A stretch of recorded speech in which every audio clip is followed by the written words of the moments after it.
El Grupo Creativo Audio Estudio presenta Mi General, permiso para contar esta historia. La historia de Venezuela fabulada, original de María Antonieta Angarita. Hijos, este audiolibro les pertenece. Es parte de la herencia moral y ciudadana que les entrego. Transmitan el mensaje. Ruego a Dios que me dé vida para poder ver vaciado en ustedes rectitud, fortaleza y tenacidad, unido a mi inspiración y amor por la vida. ¿Quién sabe? Podría llegar alguno a ser presidente de la República. La instrucción es la felicidad de la vida, y el ignorante, que siempre está próximo a revolverse en el lodo de la corrupción, se precipita luego infaliblemente a las tinieblas de la sumisión. Simón Bolívar. María Antonieta Angarita, educadora con vocación de escritora, ha escrito un cuento que es historia y una historia que es cuento. El papel protagónico de su novedoso relato corresponde al libertador Simón Bolívar, cuya fulgurante biografía se corresponde y confunde con el proceso independentista de Venezuela y la América Meridional. Y la originalidad del texto radica en que la narración de la epopeya es menester cumplido por un morrocoy que presenció la contienda y el cual, obviamente, es longevo como todos los quelonios. Memorioso a pesar de su ancianidad y tan sortario y avispado como para haber escapado a los peligros de la contienda y también a las quemazones y persecuciones de innumerables semanas santas. Toca pues a este morrocoy sabiondo contar como cuento la gesta emancipadora y las peripecias de su máximo héroe. Aspira María Antonieta a que el discurso de su conchudo personaje romperá la monotonía que aleja a tantos niños, jóvenes y adultos de esta materia tan hermosa y fundamental, la historia, para la formación de un criterio moral y patriótico.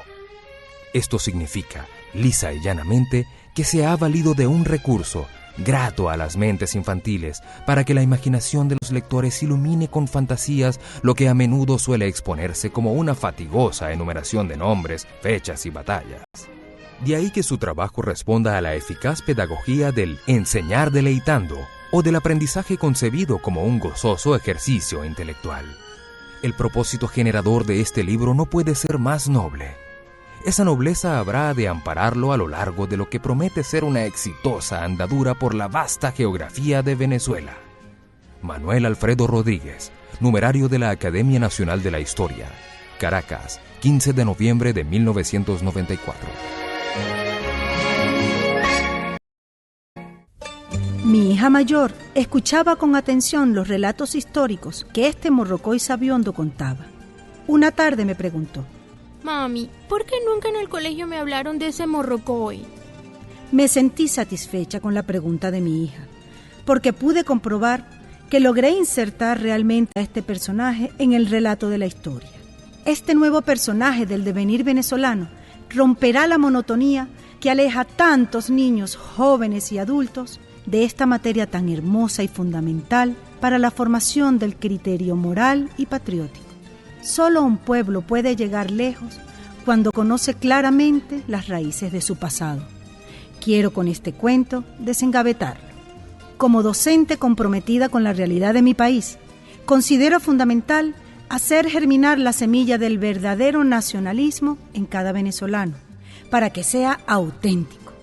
Para mí, significa hacer vigente el pensamiento de ese gran hombre, Simón Bolívar. Hay que hacer que los niños se hagan amigos de Simón Bolívar y de su morrocoy sabiondo. Por eso creo en el valor del cuento como un instrumento perdurable en el corazón del hombre.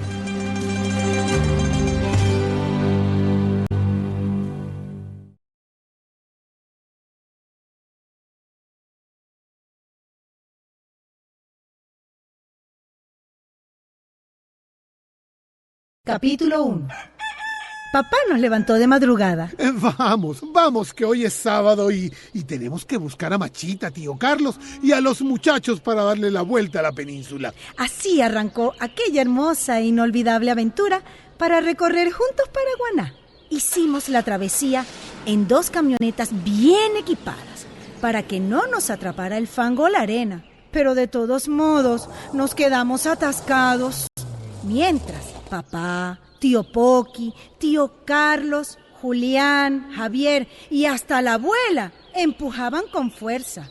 Los demás nos internamos entre los cactus. Fue allí donde conseguí asombrada a un inmenso morrocoy casi moribundo.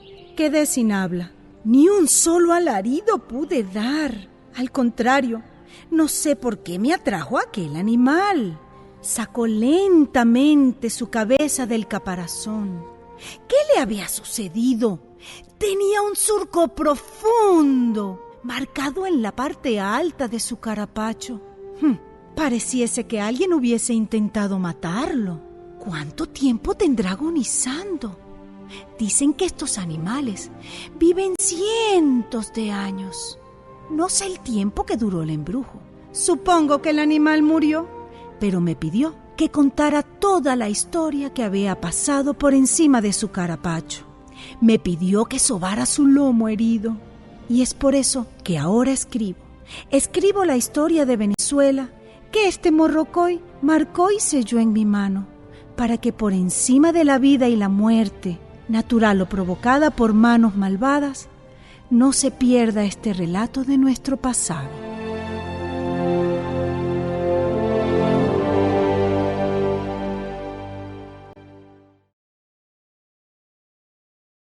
Capítulo 2. Cuando llegó Cristóbal Colón, el 1 de agosto de 1498, da la casualidad que yo allí me encontraba. Estaba recién nacido. Acababa de reventar la cáscara que me contenía cuando un señorote casi me pisa en aquella playa del Golfo de Paria, en el puerto de Macuro. Si no me escondo escabulléndome entre los matorrales, quizá no lo hubiese contado hoy. Gracias a Dios que duró poco Colón por aquí. Parece que tenía muchas ansias de descubrir otras cosas, porque en poco tiempo partió rumbo a otras tierras, no sin antes quedar maravillado con estas playas llenas de plantas y animales exóticos. Y yo, por supuesto, qué tremendo susto le di. Nos dimos. Por eso a estas tierras se le llamaron Tierra de Gracias, porque Colón agradeció a Dios por este especial encanto, porte y belleza de mí y de todo lo demás. El periodo de tranquilidad que viví hasta que llegó un tal Alonso de Ojeda, por allá en el año 1500, lo aproveché para fortalecer mi concha y evitar sufrir con el pisotón que el fulano Alonso sí me asentó. Quien me manda metido y fisgón, pero de esa me salvé. Escondido entre las amarras, escuché cuando Américo Vespucio le dio el nombre a Venezuela. La llamó Pequeña Venecia o Veneciola. La razón para ese nombre se debe a que la noche antes de llegar a aquella aldea a orillas del lago de Maracaibo, había soñado con nostalgia con su querida Venecia, pueblo donde vivía con su madre. Entonces inventó que aquellos indios y palafitos le recordaban las casas flotantes de su país. La verdad es que debió estar ciego de tanto llorar por su mamá la noche antes, pero esa es la simple verdad. Hacia 1531 recibí noticias de mis primos, los del Orinoco. Me informaron que recibieron visita de un tal Diego de Ordaz. Me cuentan que ingresó por la desembocadura del río Orinoco y llegó hasta la confluencia del río Meta. He de contarte que no me extraña conocer gente rara, porque desde que empezó el desembarco de personas de otras tierras, pude ver distintos colores de piel. Te digo que la primera vez que vi a un negro me espanté porque fue de noche y en aquel entonces no había luz eléctrica. Solo lo pude descubrir cuando peló la dentadura para morder un pedazo de casabe. A los indios ya los conocía. A ellos a veces les daban algún pequeño trabajo. A los españoles los observaba asombrado porque me encandilaban aquellas piernas blancas y lechosas cuando pasaban a mi lado en busca de azote para algún negro desgraciado. Te imaginarás lo que pasó cuando comenzaron a casarse y a tener hijos. Salían muchachos color café con leche, otros color canela, habían con ojos azules y negros con pelo claro. La verdad es que aquello se volvió una mezcolanza que no a todo el mundo le gustaba. A eso se le llamó el mestizaje. Si se casaba un blanco con un negro, le llamaban mulato al nacido. Si se casaba un indio con un blanco, al niño le llamaban mestizo. Si se casaba un negro con un indio, el muchacho era sambo. Los ricachones y ricachonas españoles se ofendían cuando se enteraban de un matrimonio de esta naturaleza. Pero dime ¿tú crees que el color de piel puede mandar más que el corazón? Entre esos ires y venires, entre tantos pueblos y poblados que se creaban y mezclaban con todo y sus novelas incorporadas de luchas entre indios resistentes a las costumbres españolas y los curas colonizadores, llegué hacia el centro del país, la parte norte, lo que hoy tú llamas Caracas.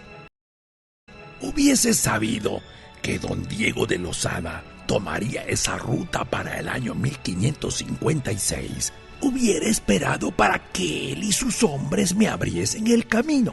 Yo tenía tanta hambre por el viaje que había emprendido que devoré toda la zona en tiempo récord. Aquello ocurrió el 25 de julio de 1567.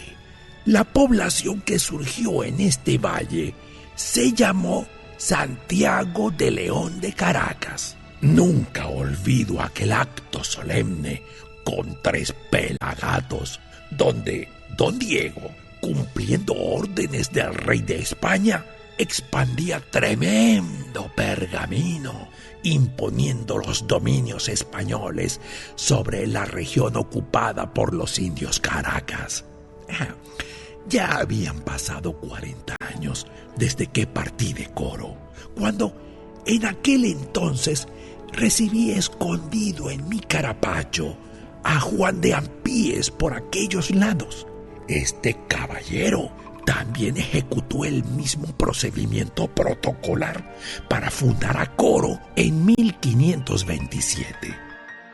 Recuerdo hoy con tristeza la lucha tenaz de aquellos indios para conservar sus costumbres, sus terrenos, sus mujeres, su futuro. Te digo la verdad, estuve siempre de parte de los indios, porque eran lo mío, mi tierra, mi olor, mi gente, y así los vi desaparecer. Confieso que lloré como un bebé cuando murió el cacique Guaycaipuro, quemado dentro de la choza en que se protegía del ataque de los españoles. Supe que igual pasó con el cacique Tamanaco. Por supuesto que los indios no tuvieron más que rendirse. Era como si peleara un león contra una hormiga. Si hubiese existido para aquel entonces la ONU, Organización de Naciones Unidas, o cualquiera de esas organizaciones internacionales, hubieran parado todo eso de inmediato. Pero en aquellos días no había comprensión para respetar las condiciones de igualdad entre los seres humanos. No solo aquí en esta selva, sucedía también en Europa. Si mal no recuerdo, Guaycaipuro murió en 1568. No sé qué pobre habrá muerto para esa fecha en Europa en una lucha similar. Como verás, los españoles, después de someter a los indios, estaban a sus anchas en nuestro territorio. Crearon una compañía poderosísima en 1728 que se llamó la Real Compañía Guipuzcoana de Caracas. Así, las empresas privadas tenían el monopolio comercial en todo el territorio. Su oficina central estaba en España. Yo no entendía mucho de comercio.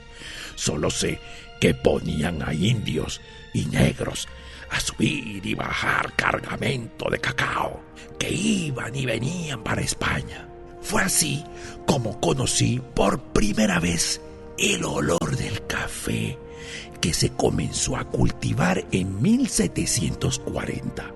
Por mucho tiempo permanecí entre callejones y escondrijos en Caracas. Claro, era aquí donde se recogían los mejores relatos para la historia. Fue así como me enteré del nacimiento, el 28 de mayo de 1750, de un muchachito bien bonito y criadito que llamaron Francisco de Miranda. Después supe que este fulano fue uno de los precursores de nuestra independencia. Dicen mis cuñados que el caballero fue bien estudiado y que en Francia anda su nombre esculpido en el Arco del Triunfo, monumento levantado por el logro de la independencia en aquel país.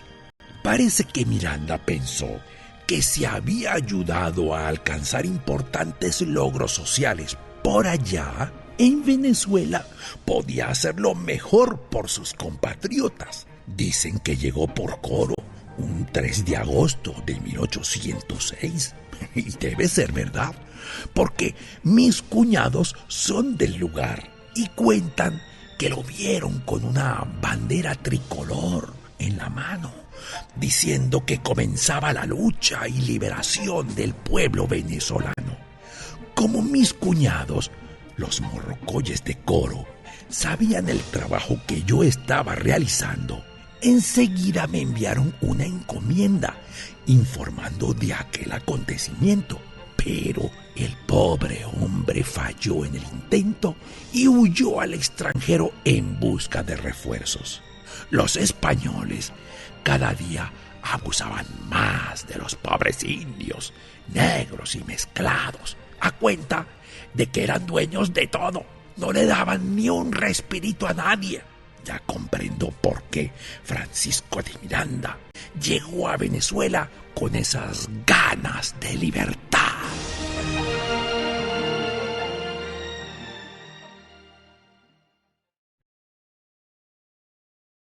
Capítulo 3. Quiero que sepas que tuve el honor de presenciar el nacimiento del Libertador. En esos días andaba entrometido, recogiendo datos sobre la nobleza caraqueña. De vagabundo, pues.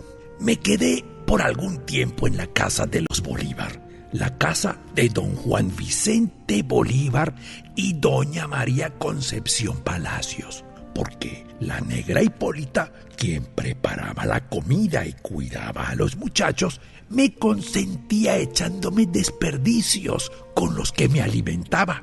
Fue entonces cuando nació el muchacho, el 24 de julio de 1783. ¡Ay! ¡Cómo quiero a Simoncito! ¡Cómo recuerdo a aquel Carricito! Hombres como él han habido pocos. Es más, para mí, ninguno. Además de ser un visionario, el hombre era estadista y sabía escribir con elegancia. era un romántico perdido por sus ideales, por su vida, por sus amigos y por su patria. Allá en Italia, en el Monte Sacro, en la ciudad de Roma, juró consagrar su vida a la independencia de su patria. ¡Ja! Y vaya que cumplió su juramento.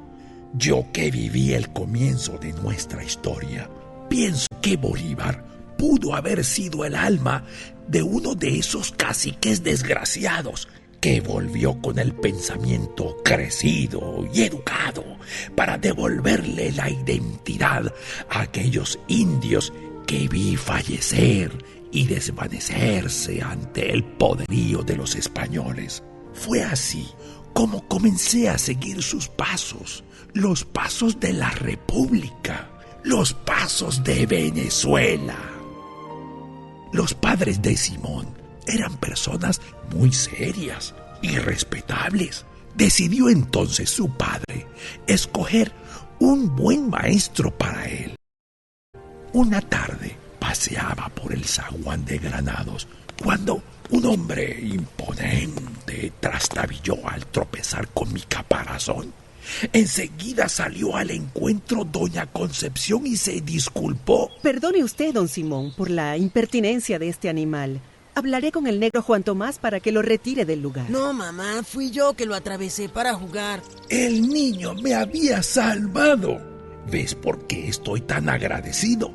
Mi castigo hubiese estado bien ganado, porque nada más y nada menos había hecho tropezar al mismísimo maestro Simón Rodríguez en su primer día de trabajo como profesor particular de Simón Bolívar. Simón Rodríguez fue entonces uno de los personajes que indujo el pensamiento de Bolívar hacia las ideas de libertad, inspirada en la Revolución Francesa. Tuvo que estudiar de todo lo que pasaba en el mundo, al igual que tú. Luego lo mandaron a Europa a continuar sus estudios en la Academia de San Fernando. El maestro Andrés Bello, ligeramente mayor que él, también se hizo partícipe en la formación de su pensamiento. Los deseos de libertad crecieron en Simón al percatarse que los negros, indios y mestizos no podían hacer lo que querían y no podían ni tenían derecho a disfrutar todo lo que él tenía. No entendía por qué no podía tener amiguitos con otro color de piel. Mucho menos aceptaba que su negra Hipólita y su hermano de leche Dionisio fueran esclavos.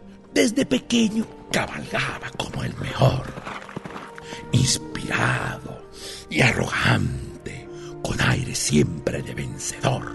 Nunca olvido aquella vez cuando, estando enfermo y sin recursos bélicos, le preguntaron: ¿qué piensa usted hacer? Y respondió con la misma característica que poseía desde su infancia: triunfar. ¿Cómo lo extrañé cuando viajó a Europa, a Francia y a España? Al partir era solo un muchacho. Al regresar, su mirada era diferente y profunda. La verdad es que me hubiera gustado viajar con él para conocer lo que penetró en su corazón. A partir de entonces, una emoción violenta desató sus actos hasta su muerte, con el único objetivo: unión y libertad.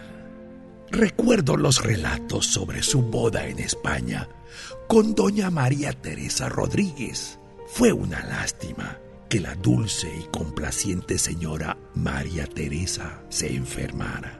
Yo me fui para la hacienda de San Mateo para acompañar a los desposados, por si acaso mi querido amigo me necesitaba en esta importante empresa. El final fue triste, aunque hicimos todo lo que pudimos. En menos de un año, el 23 de enero de 1803, Ella murió. Yo sabía que por algo me había ido a San Mateo. Simoncito estaba deprimido y destrozado. Le dije: Ana, vete, Simón. Aléjate de este ambiente para que arranques esta pena que te frena el pensamiento. Gracias a Dios que Manuelita Sáenz calmó su dolor de hombre. Lo enamoró, lo consintió, lo entendió y enderezó desde 1822. Si te contara de las cartas apasionadas que se mandaban.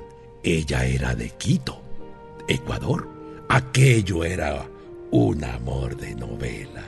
En una ocasión, cuando Manuela le salvó la vida, él mismo la llamó la libertadora del libertador.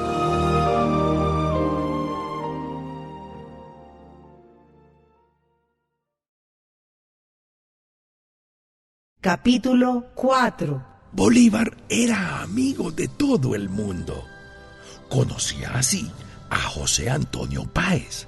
Nació un día de San Antonio, 13 de junio de 1790. Mientras Bolívar crecía, se enteraba paso a paso de los focos revolucionarios que se estaban levantando en contra de la corona española. Los cuentos que más escucharon fueron la insurrección de José Leonardo Chirinos en 1795 en Coro y la insurrección de Manuel Gual y José María España en 1797. Fue lamentable que ninguno de estos grupos de alzados tuviera el éxito deseado. A veces escuchaba a los terratenientes decir cosas como estas: Pero, ¿qué se creen estos criollos? Menudo susto el que hemos pasado. Ciertamente que lo de Gual y España era bien en serio. ¿Puedes creer que hasta un himno patriótico tenían organizado para la revuelta? Y te digo que en eso estaba metido todo el mundo. Estos hombres incluso prepararon un documento que hablaba de los derechos del hombre y del ciudadano: igualdad, libertad, seguridad personal, derecho a la instrucción, soberanía, empleo, abolición de la esclavitud, etc. Lentamente caminaba por las aceras empedradas para tratar de conversar con algún amigo o conseguir un charco de agua.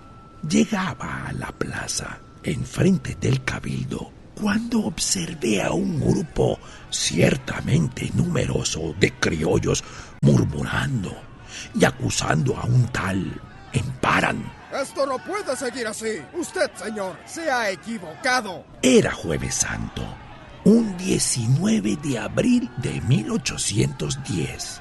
La gente estaba tan alborotada que hasta los oficios de la iglesia se levantaron. Tuvo uno de los curas que andaba entre la gente mediar en la revuelta. A ver, hijos míos, ¿qué os sucede?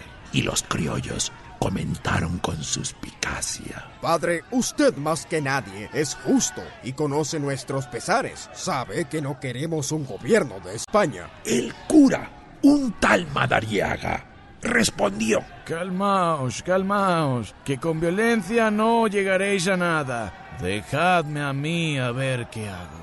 Aquí entre nosotros, para mí que ese curita estaba del lado de los criollos, porque entró a hablar con el capitán y debe haberle sugerido algo como esto: A ver, Empara, sé justo ante Dios. Dale la oportunidad a estos muchachos de opinar. Ve que se van a cansar y una revuelta te pueden ocasionar.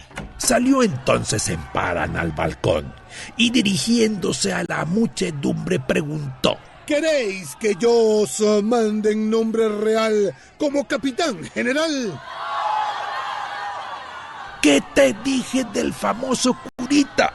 El muy vivo levantó la mano por detrás de la cabeza de Emparan, haciéndole señas al pueblo para que dijera: No. Entonces Emparan respondió: Si es así, yo tampoco quiero mando. Y así dejó el poder. Inteligentemente, el cura logró conseguir su pase para el libro de la historia. Arregló las cosas cristianamente y sin pleito.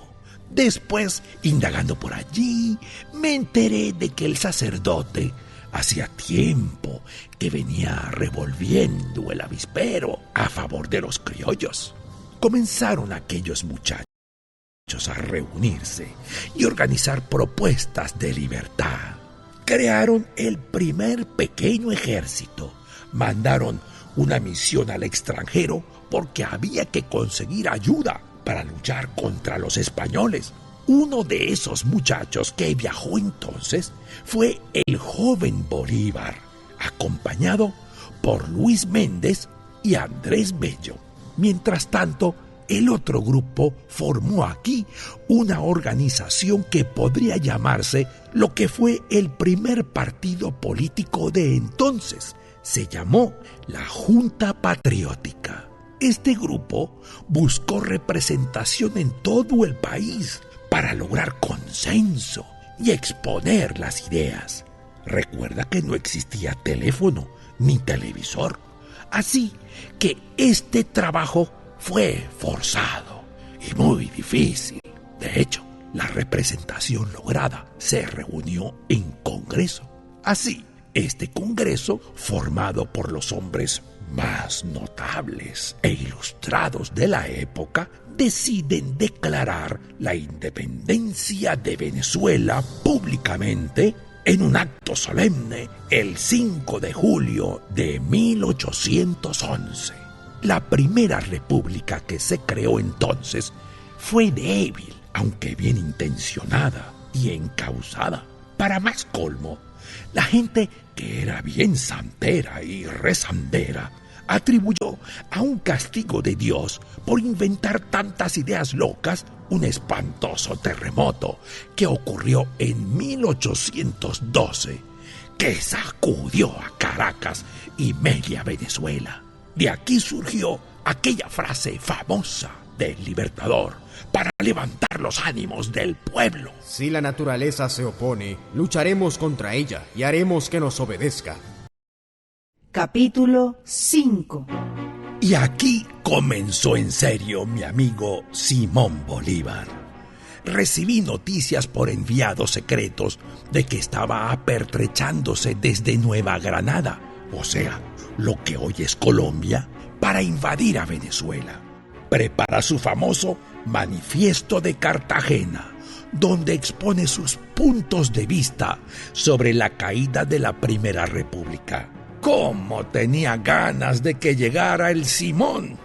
La verdad es que Monteverde me tenía harto, y lamento tener que decirlo, porque aunque no lo creas, su ejército estaba formado por muchos de los que deberían estar de nuestro lado.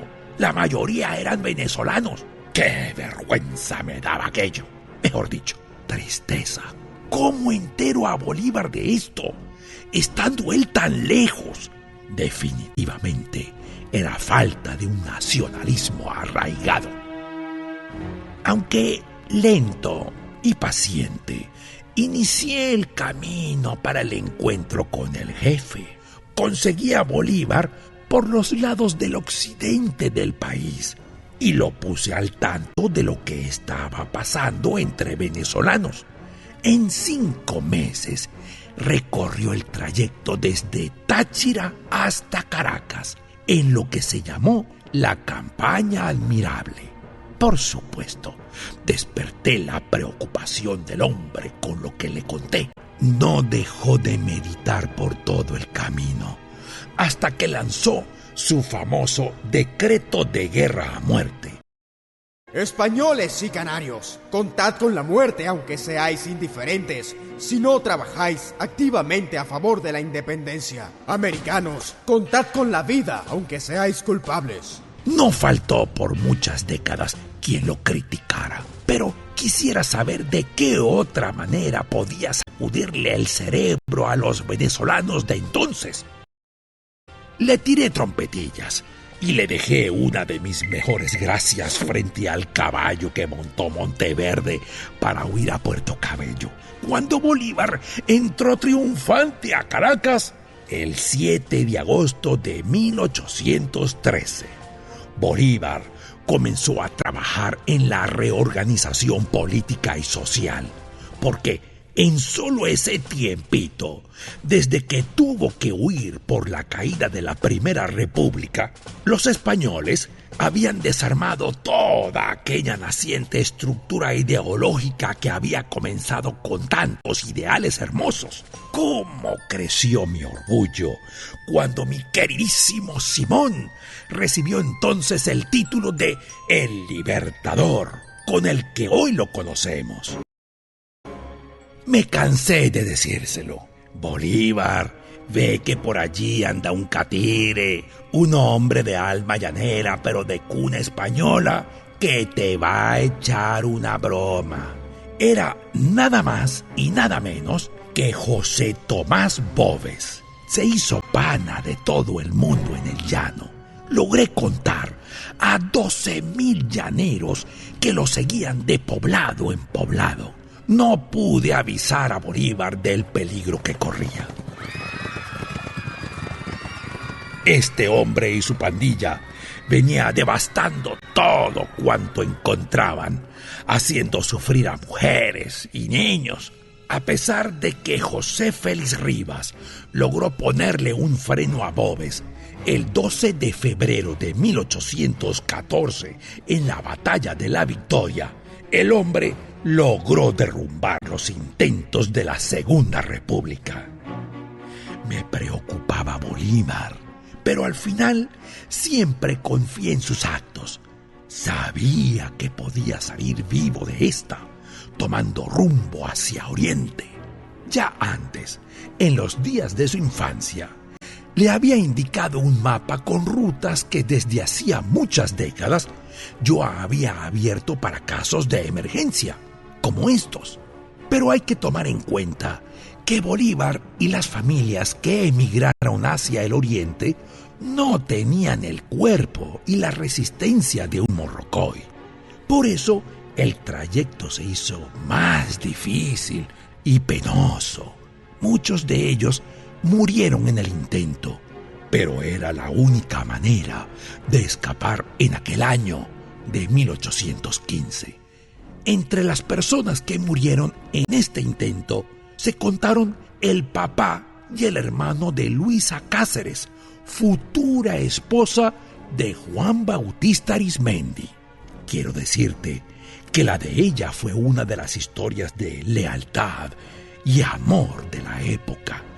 Hay que reconocer que el ejército patriota hizo lo mejor que pudo.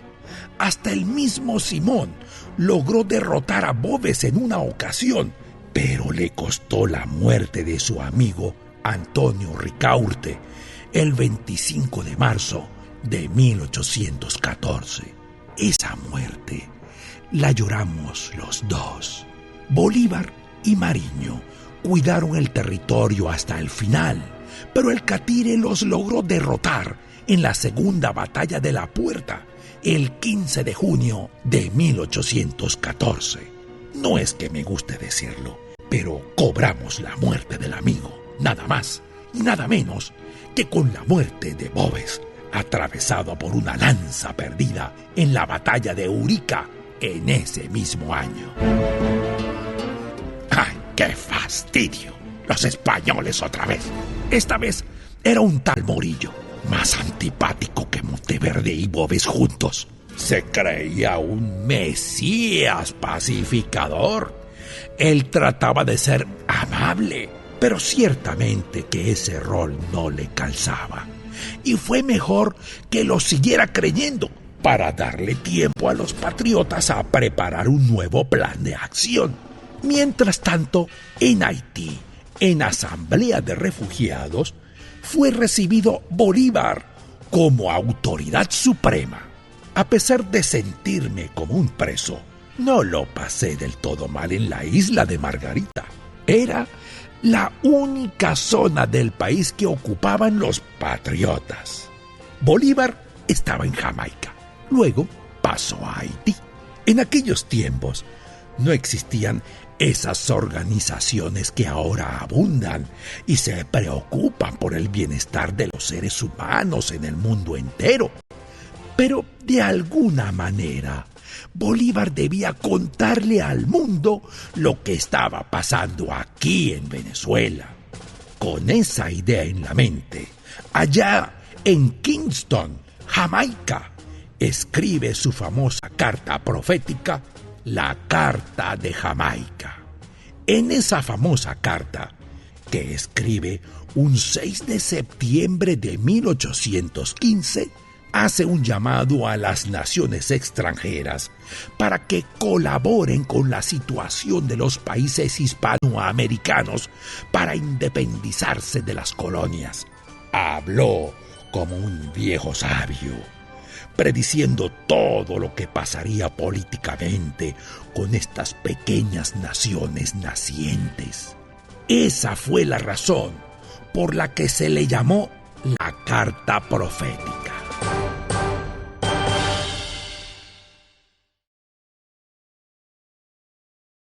Capítulo 6. Ahora sí es verdad que esto se volvió españoles por todos lados. Ese fulano Morillo vino con un cargamento expreso desde España, de puros diablos.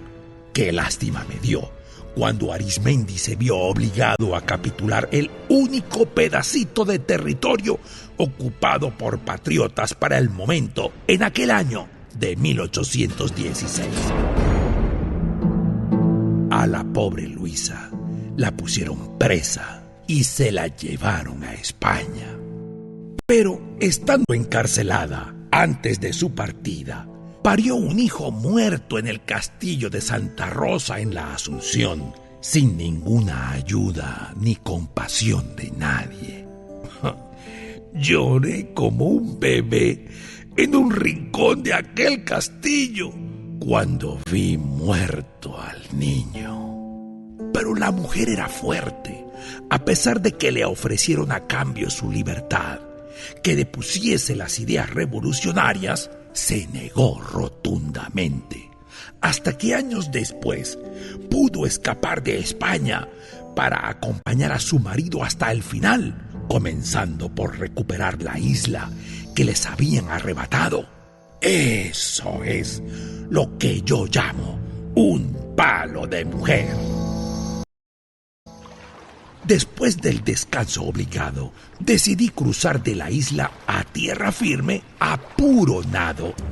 Era el año de 1816. La verdad es que no sé hasta qué punto agradezco la muerte de Boves, porque aquellos llaneros que lo acompañaban, al morir el taita, como le decían, aumentaron su salvajismo contra los poblados. El único que pudo controlarlos fue José Antonio Páez, a quien le decían el mayordomo. Y puedes creer que logró poner a aquellos revoltosos de nuestra parte. El llanero Páez se convirtió en el nuevo caudillo de los llanos.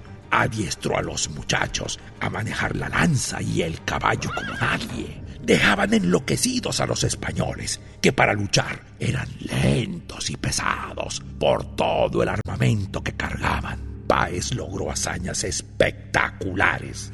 Nació en Acarigua, estado portuguesa. Sus triunfos comenzaron con la batalla de Mata de Miel en 1816. Y eso que en esa batalla su ejército era menos numeroso que el de los realistas. Otras batallas en las que se llevó honores fueron las acciones del Yagual, las Flecheras, las Queseras del Medio y Carabobo. En esta última, Bolívar le concede el grado de general en jefe. Informé a Bolívar del trabajo de este caudillo cuando ingresó al país por el oriente y llegó a territorio guayanés.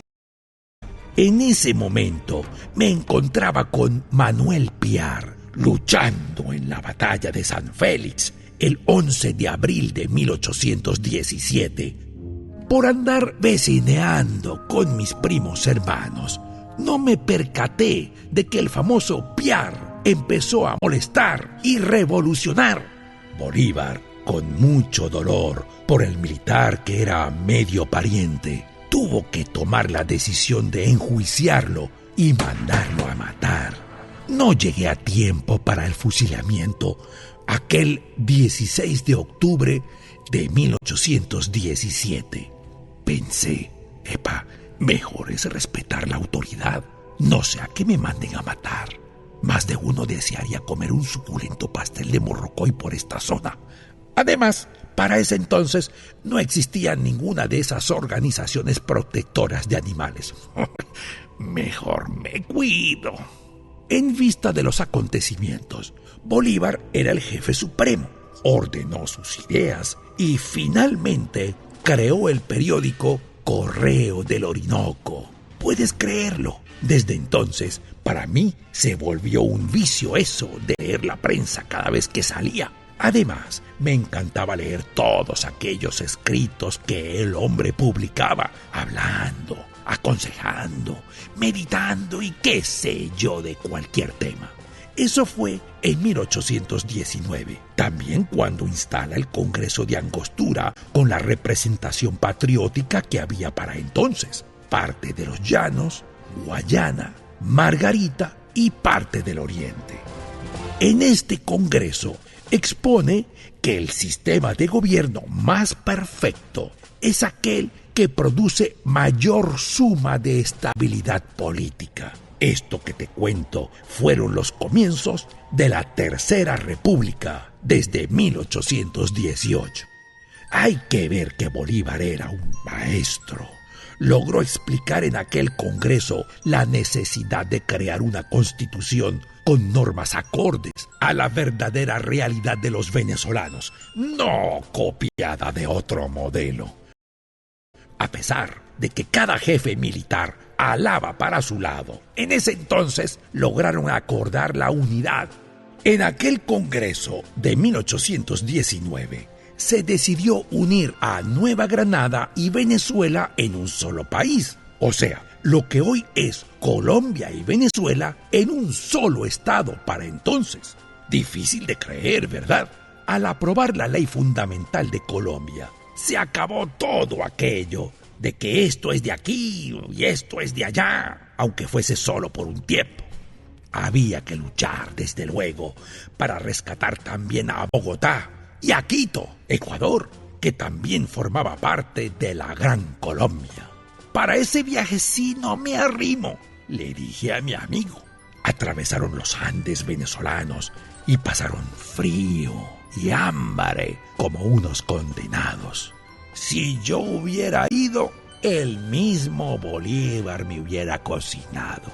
El no haber ido en ese viaje me costó no estar presente en la batalla de Boyacá, donde Bolívar derrotó a los realistas el 7 de agosto de 1819. Capítulo 7. Menos mal que regresó pronto el muchacho, porque aquí en Venezuela había mucho por hacer. Fue así cuando Bolívar completó la liberación de mi tierra, que terminó con la famosa batalla de Carabobo el 24 de junio de 1821. Sinceramente, no recuerdo cómo hice para captar todo el panorama de la guerra que se libraba en nuestro territorio para el momento, pero te cuento que el ejército de Urdaneta avanzaba hacia el centro desde Maracaibo, pero el pobre hombre se enfermó con una de esas plagas tropicales. Entonces lo sustituyó el trujillano Cruz Carrillo, que muy bien continuó la labor comenzada. Desde Oriente venía Bermúdez, imponiendo triunfos hasta más no poder. Debes saber que el ejército español estaba quebrado y eran muy pocos los refuerzos que recibía del otro continente. Parecía que los reyes de España se habían cansado de tanto pleito, porque en realidad la guerra no les estaba trayendo ganancias a la corona. Entonces, una revolución liberal dirigida por Rafael del Riego, ordenó al rey Fernando VII levantar la bandera blanca pidiendo una tregua en el año 1820. Yo lo sabía, ¿viste? Yo lo sabía. Por algo los años no pasan en vano. Esa paz no podía durar. Solo 6 meses permaneció vigente el armisticio que firmaron el 25 de noviembre de 1820.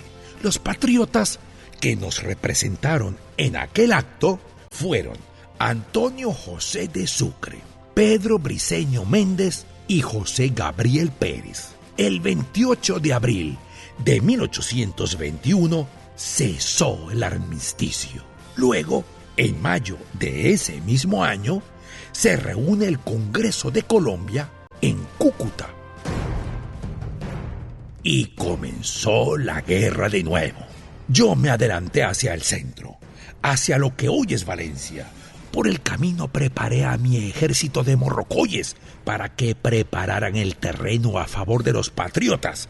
Dirigí todo el trabajo. ¡Ey! ¡Ustedes! ¡Rebajen el pasto por aquí! Esta zona déjenla así para que los patriotas se puedan encubrir. ¿Escucharon, muchachos? ¡Coman! ¡Coman! ¡Coman! ¡Y acomodan el lugar! Fue así como el escenario para la batalla final estuvo listo y preparado para el 24 de junio de 1821. Eché un pitazo cuando divisé a lo lejos a mi amigo Simón. ¡Epa, Simón! ¡Entra por aquí, ven, ven! Y mis aliados igualmente ayudaron a Mariño, Cedeño, Plaza, Páez, Anzoátegui y todos los demás que llegaron al encuentro por todas partes. Ahora, el jefe realista no era Morillo, era un tal de la Torre. El plan consistía en distraer al enemigo por diferentes frentes para dividir sus fuerzas. Ese fue el éxito de esa famosa batalla. Allí estuvieron presentes los mejores soldados del ejército venezolano de esos días. Aunque murió mucha gente de lado y lado, no pude ocultar la satisfacción por el triunfo. El grupo de Páez era los Bravos de Apure y la Legión Británica. La segunda división, comandada por el general Cedeño, tenía 3 batallones bajo sus órdenes: Boyacá, Vargas y Tiradores. La tercera división iba a cargo de Ambrosio Plaza. Santiago Mariño era el segundo jefe del ejército. El primer cuerpo en llegar al escenario fue la Legión Británica. Luego el batallón de los Tiradores reforzó a los Bravos, que se habían lanzado sin miedo y en una hora lograron concluir el combate. Cedeño y Plaza murieron ese día. Mi amigo, el Negro Primero, siempre metido, se lanzaba al combate sin miedo.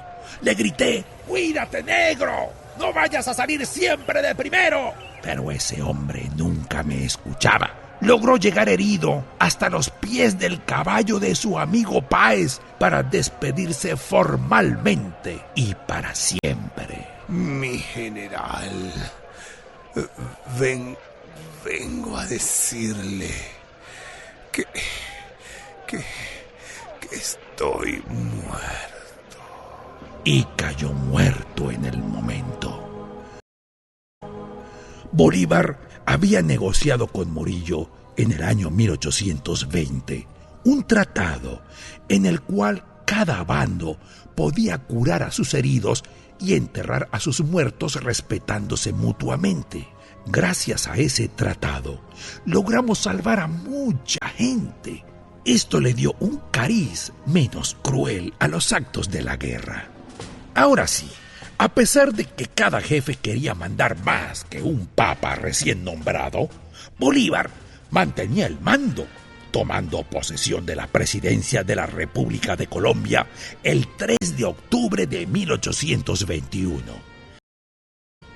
Dejando entonces al colombiano Francisco de Paula Santander como vicepresidente, salió Bolívar camino al sur para ayudar a aquella gente sentí algo de escalofrío, porque a pesar de que todos los generales que estaban en el ambiente eran excelentes, ninguno tenía la visión continental de Bolívar. Él pensaba que si todas las naciones del Centro y Suramérica se unían en un solo bloque, en el futuro estaríamos codeándonos con los Estados Unidos de América, Europa, o por lo menos evitaríamos eso de que el más fuerte pisa al más débil. Con esa hermosa idea en su mente, parte Bolívar hacia Quito, específicamente el 9 de abril de 1821, con la vista puesta en Perú, porque en ese país estaba el asiento más poderoso de la corona española en el continente. Y si lograba desmembrar la propia fuente del poder, el peligro verdadero acabaría para América y quizá podría haber realizado sus sueños de unión continental. Me parece que fue una idea inteligente.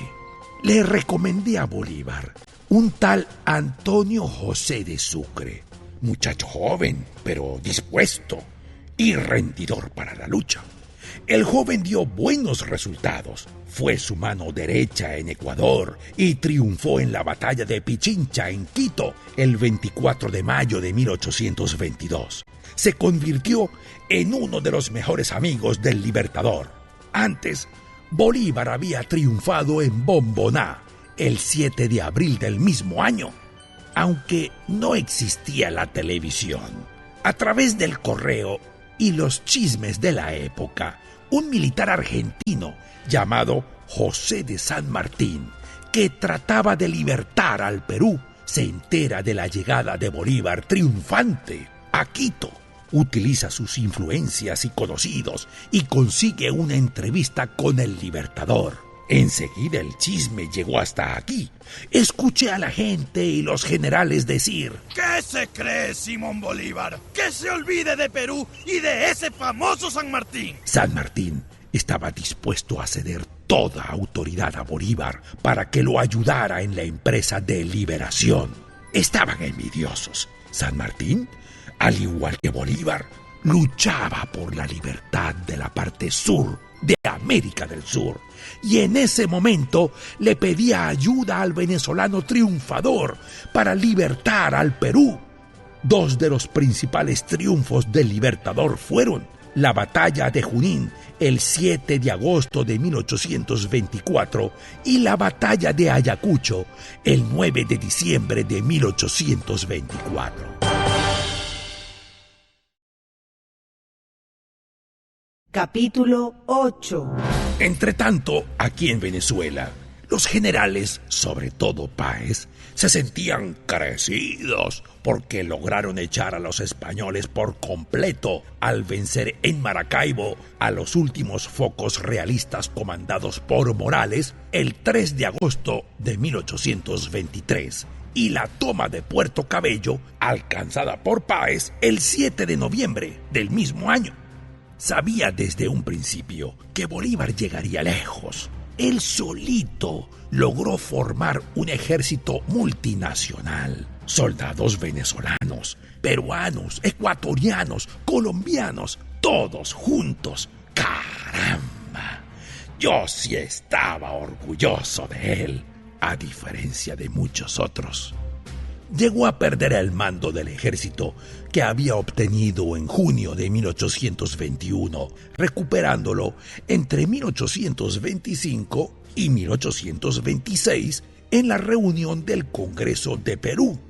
Otros acontecimientos de relevancia se suceden en esos años.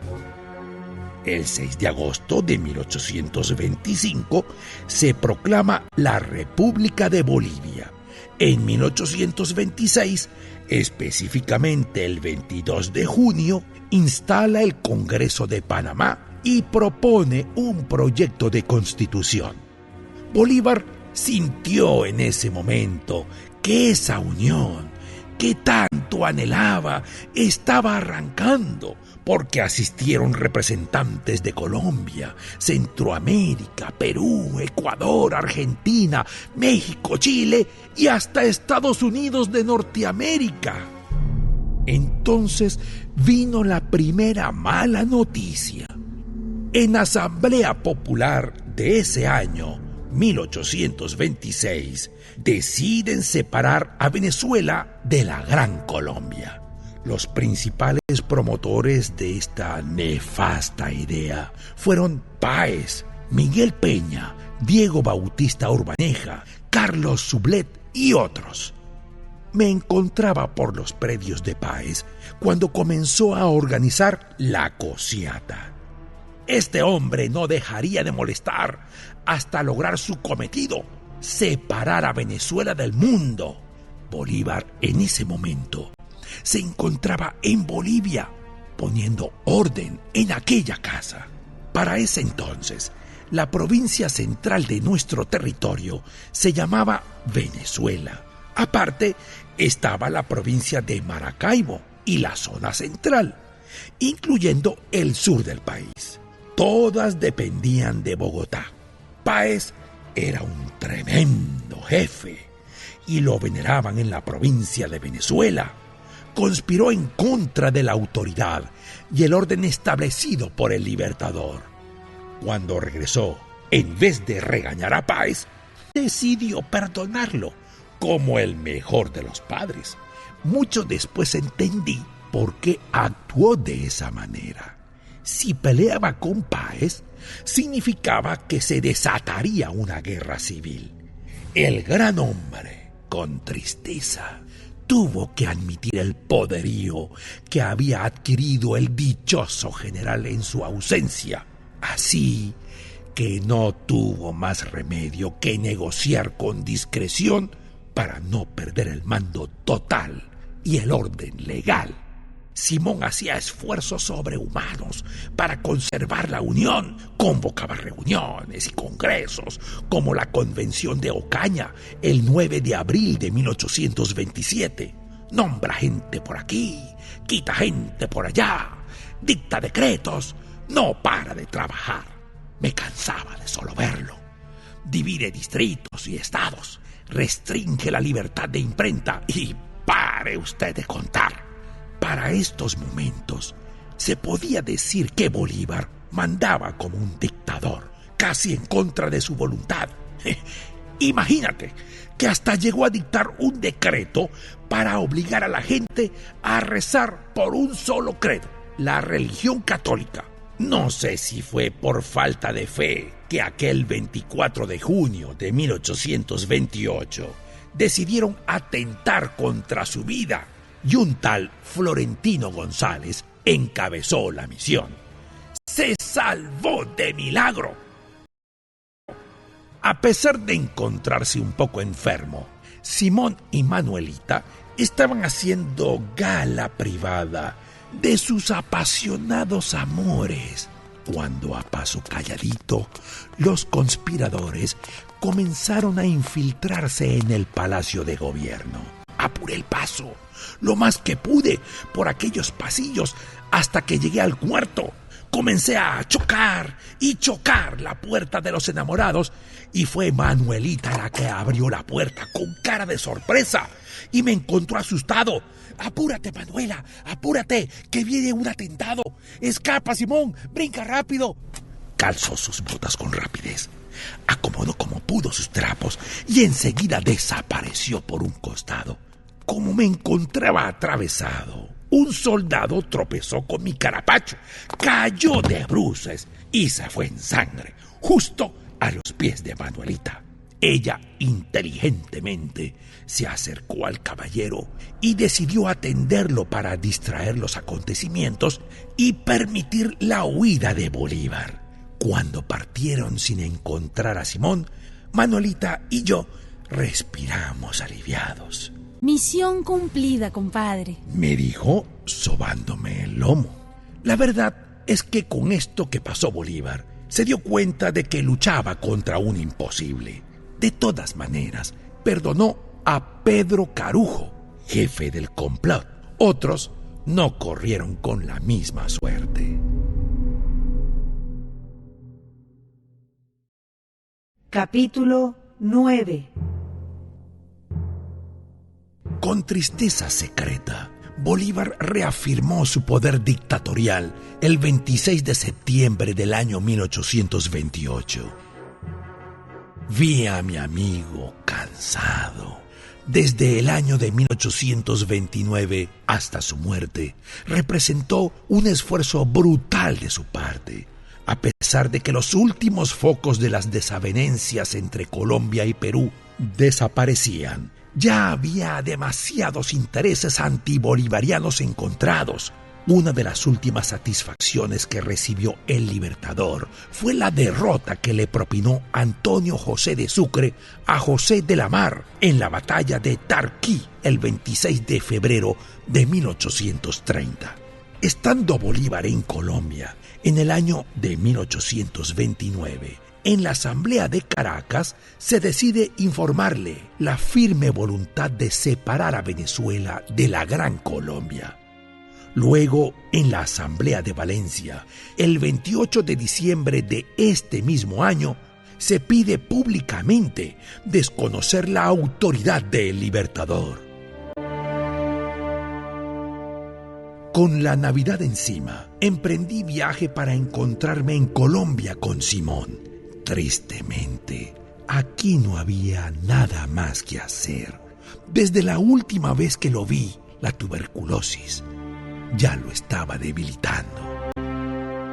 Comenzando el año de 1830, en el mes de enero, Sucre instaló el Congreso Constituyente de Colombia. Igualmente, Páez decidió instalar uno igual en Venezuela el 30 de abril del mismo año.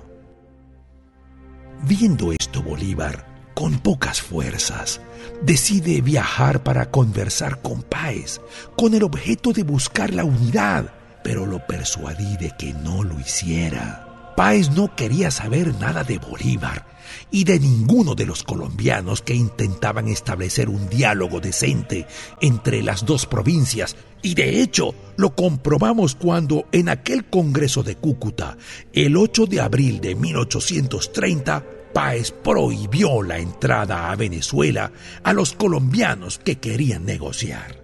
Los colombianos insistieron en pedirle a Bolívar que tomara la presidencia, pero él no la aceptó. Entonces la asumió un tal Mosquera.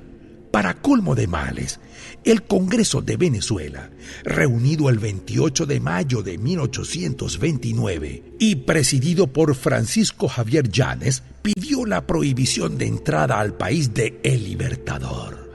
¡Qué vergüenza! Todavía me pregunto qué les hizo de malo Bolívar. ¿Será que le tenían miedo? ¿O que admitían que su pensamiento jamás llegaría tan lejos y que nunca podría alcanzarlo? Para terminar de reventar el alma de Simón, le mataron a su amigo, el mariscal Sucre, en una emboscada que le tendieron en Berruecos, Ecuador, el 4 de junio. ¡Qué villanos! Traté de ocultarle la noticia a Simón porque sabía que le dolería, pero no pude. Los mismos miserables que lo mandaron a matar se ocuparon de avisarle a él en primer lugar. Así, diabólicamente, aceleraron la muerte del general. Entre el llanto y la tos, comenzó a consumirse solo. Traté de sacarlo de aquel nefasto aturdimiento, pero me era difícil, porque yo también lloraba como él la muerte del amigo. Tenía cumplidos 47 años. Presentí que de este diciembre no pasaría. Por eso me asenté a montar guardia en su propia alcoba, de donde ya casi ni siquiera quería salir, consumido en fiebre, tristeza y soledad.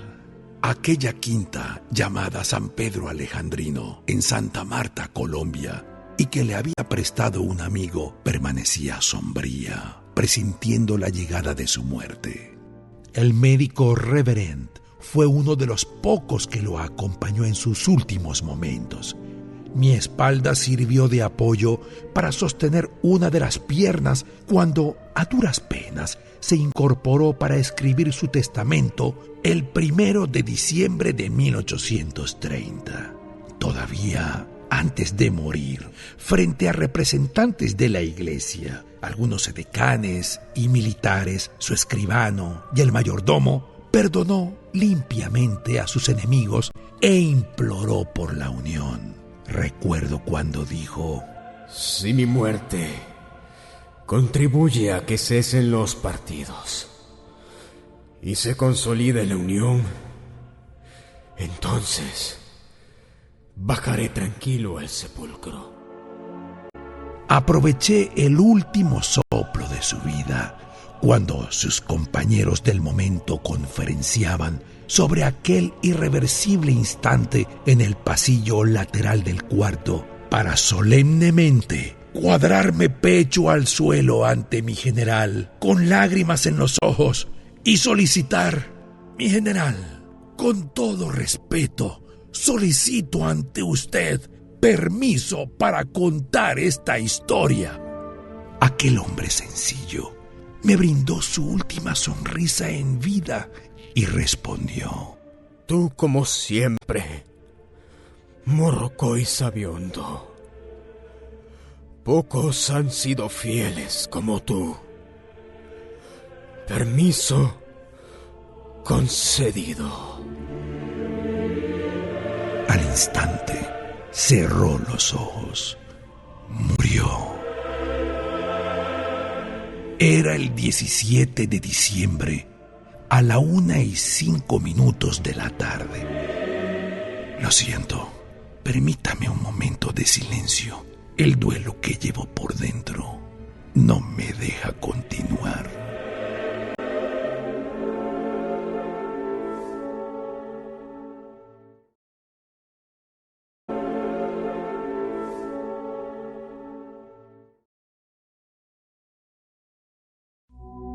Capítulo 10. Su cadáver quedó expuesto en público hasta el 20 de diciembre en la Casa de la Aduana de Santa Marta. Sus restos permanecieron en la catedral de esa localidad hasta que fueron trasladados a Caracas en 1842. Sentí por un tiempo que para mí se había acabado la historia. Cuento todo esto y siento que me quemo por dentro. Me arde el alma por la muerte del Libertador. Me enterré por mucho tiempo para no saber nada de nada. Hoy todavía lo lloro y me lamento porque creo que es ahora cuando más lo necesitamos. Lo llamo y lo llamo, pidiéndole que vuelva. Por eso me conseguiste aquí, tratando de acercarme a las estrellas, tratando de hablarle al atardecer de mi patria. No sé quién me atacó. Gracias que llegaste, niña inocente, para que huyeran por detrás. Evitaste que muriera como durante muchos años lo temí, convertido en pastel de Morrocoy. De todos modos, creo que no hay remedio. Pero te confieso que después de contarte mi historia, siento que muero con honor. Te aseguro que mi amigo Simón Bolívar estaría orgulloso de mí por escogerte a ti como transmisora de esta historia. Yo sé que no me defraudarás. Estoy cansado. Creo que ya todo lo he relatado. Ahora los recuerdos se me hacen vagos, se entrecruzan, se enredan. En estos momentos me viene el recuerdo del nombre que le puse a uno de los últimos hijos que dejé en el camino. Escogí una palabra hermosa. Le llamé democracia. Ojalá mi hijo tenga la suerte de vivir otros 600 años de historia. Yo no sé si eso de ser político y relator se hereda, pero espero que aunque sea con el nombre que lleva, logre hacer algo por la patria. Bueno, niña, vete con tu familia. La camioneta ya está arreglada. Todos me buscaban preocupados.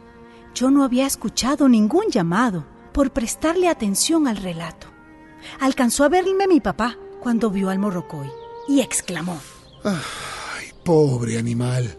Pareciera con esa mirada que quisiera hablar.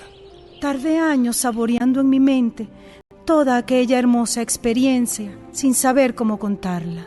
Sentí la necesidad de hacerlo cuando comencé a madurar y comprendí que mi patria estaba a punto de perderse. Reventé el caparazón que cubría mi mente y pude ver con claridad las estrellas. Recordé y comprendí en un instante el mensaje de Bolívar y por eso ahora lo digo con emoción. Venezuela, América, unión, paz y libertad. Y un morrocoy sabiondo. Quise continuar con la historia, pero no pude. En realidad, deseaba quedarme con Bolívar por siempre como estacionada en el tiempo. Desesperada, enterré su muerte en la palma de mi mano. He tratado con este relato de transformarla, para encender de nuevo la llama de su vida, su pensamiento y su voluntad para este siglo que comienza. Ojalá que logre hacerlo en ti, para que me ayudes con tu acción a transformar a Venezuela como Bolívar lo comenzó.